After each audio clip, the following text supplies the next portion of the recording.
Top of the morning to you, class. It's St. Patrick's Day, and in celebration of St. Patrick's Day, not only am I wearing green, I'm going to do shepherd's pie a little different than what we normally would see shepherd pie done, and I'm going to explain that in just a minute. It's a simple way of doing it. We're going to use canned biscuits. We're going to use some other ingredients I'll tell you here in a second. I washed my hands. Remember, wash your hands. First thing you need to do. They're already washed, already ready to go. But remember to do that. I've got hamburger sauteing right now, and I'm only using like a ½ pound of ground beef right now because for 8 biscuits, that's all I'm going to need. I've got leftover mashed potatoes. I've got garlic, salt and pepper, chicken stock, flour, shredded cheese, carrots and peas. These are the things I'm used for shepherd's pie.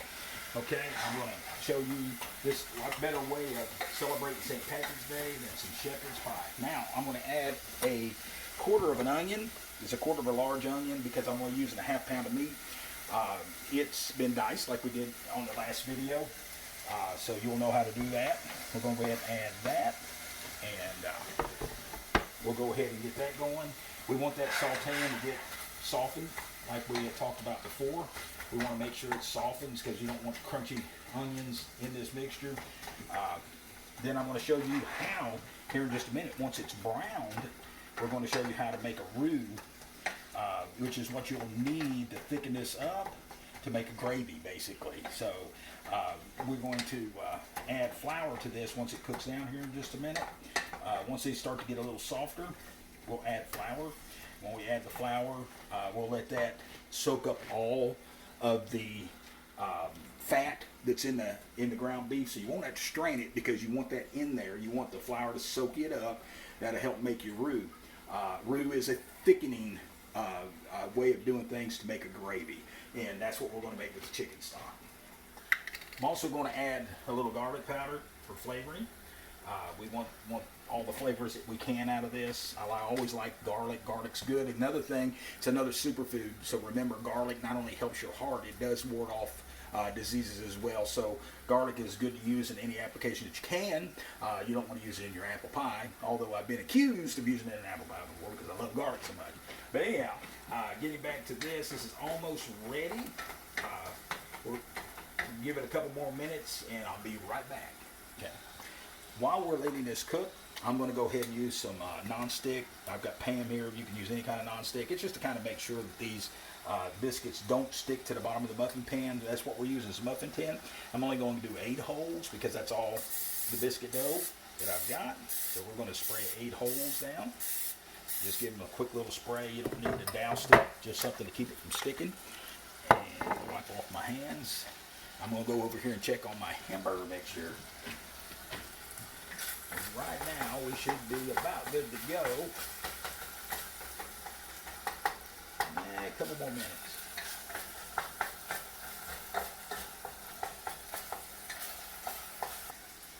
All right, where I have that cooking down still, I'm going to go ahead and open up my biscuits. I've had my biscuits sitting out at room temperature for a little bit, and the reason I do that, it makes it a little easier to stretch out. So I'm going to put some biscuits out in each of these holes that I had pre-made, and I'm going to show you what we're going to do with those. We're going to stretch them out a little bit and get them ready to be filled. I'm going to go ahead and stretch it just a tad, and we're going to stick it in here, and you're making like little pockets of dough to be able to put your mixture in. But those are all done. You see I stretched those out. Get rid of my stuff over here in the trash. All right, now we're going to get back to our mixture. I've turned down the heat. Guys, what I'm going to do right now is add some flour. The flour will help make this roux. I'm not going to quite use that whole quarter cup. I'm thinking that I won't need it.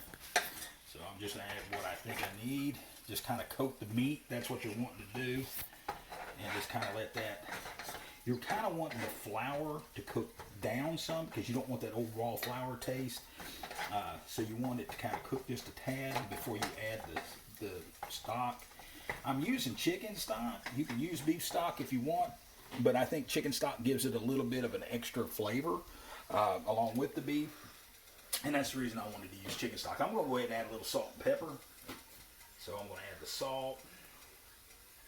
And we'll add the pepper.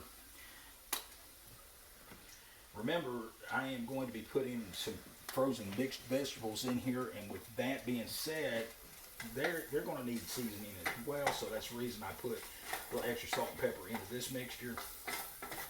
Okay, that's good and incorporated. I'm going to add the chicken stock. You just want enough chicken stock just to kind of cover it up to begin with. And this should thicken up. If it doesn't thicken up, you can make a little slurry with cornstarch and water, or cornstarch and chicken stock, and that'll help it to thicken up some.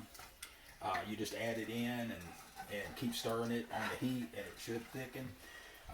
This should thicken. Like I say, if it doesn't, I'll add a little slurry to it. It's not a big deal. I'm scraping the bottom to get all the drippings off the bottom, because that's good flavor. You want that kind of into your dish. This is already starting to thicken up.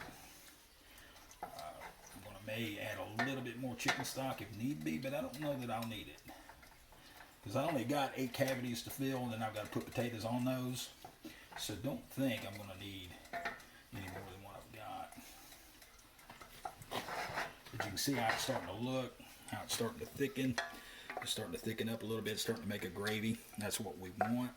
When I add the vegetables to it, I'm going to let them cook down just a little bit. So I'm going to go ahead and add those. And I'm just, like I say, I'm just going to add what I think I need. This is a mixture of carrots and peas. I'm going to give it a little bit more. All right, good veggies in there. And we'll let those mix in with the beef. And that should help thicken it up a little bit too. But you can see how it's already starting to make a gravy. See the gravy that it's already starting to form? That is from the roux and the flour mixture and the chicken stock. This is what helped make the gravy. But that's starting to thicken up where we want it. I'm going to let that go just a little bit longer, because I want to get those veggies just a little bit of time to kind of thaw out a little bit. At this point, we're wanting that to do that so that because these are only going to be in the oven for probably about 15 minutes. What you're going to do is you're going to look at the biscuit edges to see how done they are. When they start getting done around the edges and they start browning out, you're ready to go. They're ready to go, because you got to remember, everything is cooked, and basically all you're doing is cooking this little pie shell, or biscuit shell in this case. These just make great little quick, easy, but yummy, I think, little shepherd's pies.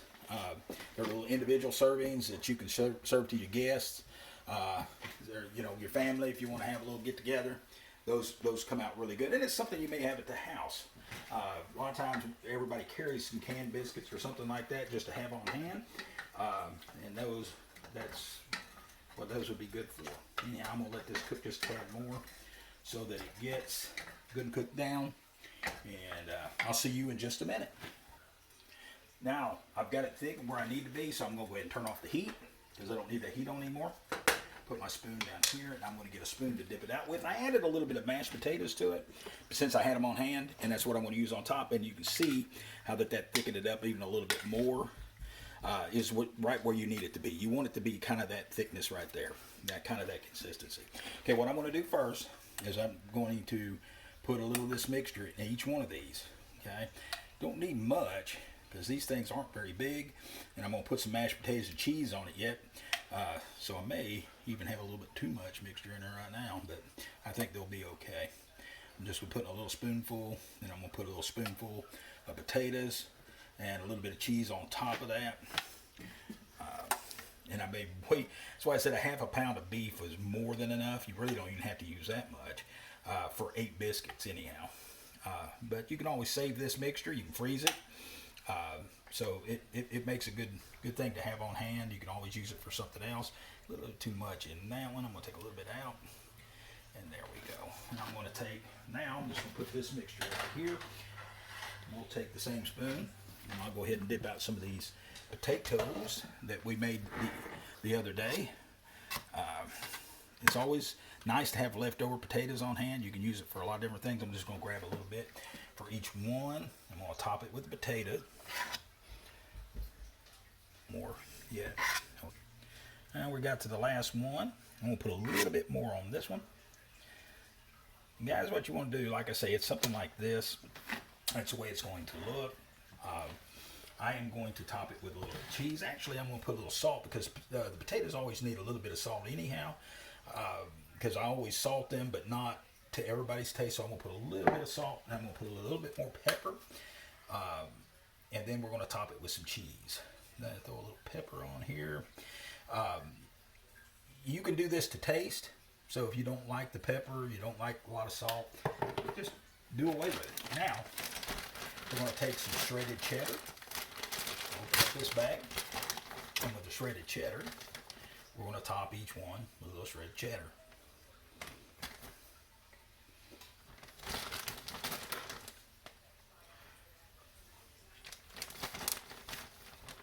A lot of cheese is not a bad thing.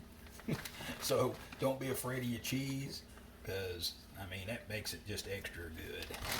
Alright, now we're going to pop these things in the oven at 350. You're going to bake them at what you would normally bake the biscuits at, and biscuits are baked at 350.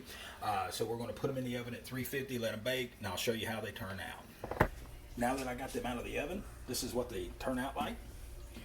Just good and golden brown. That's what we're looking for. Cheese good and melted and bubbly. And they should be little pockets of goodness. I'm going to go ahead and pull one of these out. Just be careful not to burn yourself, but you can see how they browned on the bottom. That's the way you want them. Make nice little servings.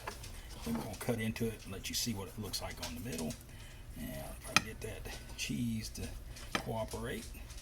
But that's what they'll look like. Just little pockets of goodness. And that is the little shepherd's pies made with biscuit dough. This is my version. This is something that I just dreamed up. I thought it would be good. Be something simple, something that you may have at the house during these times. Be creative. You can use, I mean, you can make these pizzas if you want. You can make little deep dish pizzas. You can make hot pockets. You can do all sorts of things. You in my class know that we use biscuit dough for a lot of different things, so you can be creative with these things and make some stuff with these. Biscuit doughs last for a while, so you can keep them in the fridge for quite a while. It'll have an expiration date, but they last for quite a while. Thank you for joining me on this video, guys. These will be posted on Google Classroom. It is going to be a private YouTube channel for my students, but I'll have the link on Google Classroom. All you have to do is click on it, watch the video. You will have questions to answer, and I expect you to answer those questions for me. We'll start this next week. You'll have 3 different videos, so I want you to watch 3 different videos next week and answer the questions for me and post those and post any questions you might have. I'll be available for you from 9 to 4 throughout the day, so just if you have any questions or anything, just give me a holler. This is your chef saying top of the morning to you. Happy St. Patty's Day.